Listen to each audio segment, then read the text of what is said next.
Reading from the letter of St. Paul to the Galatians. I want you to know, brothers and sisters, that the gospel preached by me is not of human origin, for I did not receive it from a human being, nor was I taught it, but it came through a revelation of Jesus Christ.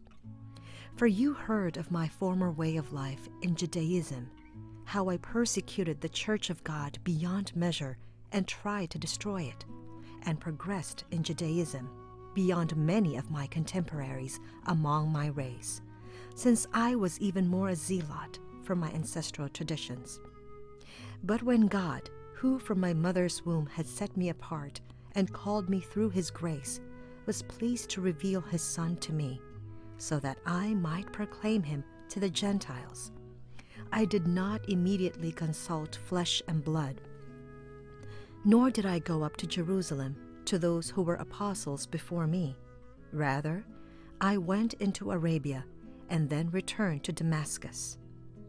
Then, after 3 years, I went up to Jerusalem to confer with Cephas and remained with him for 15 days. But I did not see any other of the apostles, only James, the brother of the Lord. The word of the Lord. Our second reading for this Sunday comes from the letter of Paul to the Galatians. We have been reflecting on life as a gift of God, a gift of the power, compassion, and the love of God. The combination of love and power of God. This brings forth life. And in the first reading, we see how through the prayer of Elijah the prophet and through the compassion and power of God, the son of a widow was restored to life. Now, in the second reading, we find another dimension of the restoration to life. And this is not just a return to biological or natural life, as was experienced by the son of the widow in the first reading. Life also has a quality. Life has a purpose.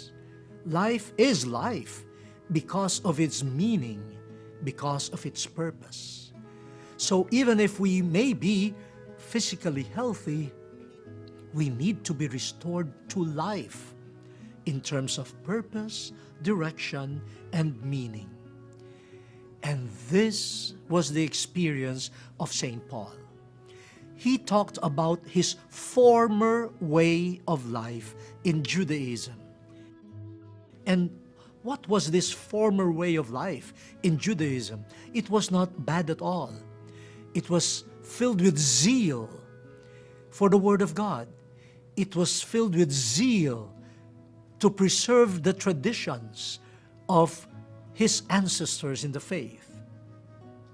However, this zeal led Paul to a certain type of rigidity and blindness.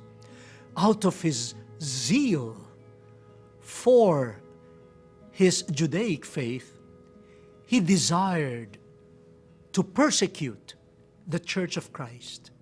And in fact, he participated in the death, the killing of some Christians. That was his way of life.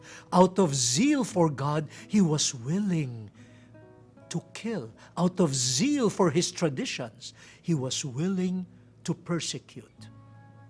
But God, according to St. Paul, by his favor, by his love, by the power of his gentle compassion, St. Paul was called by God.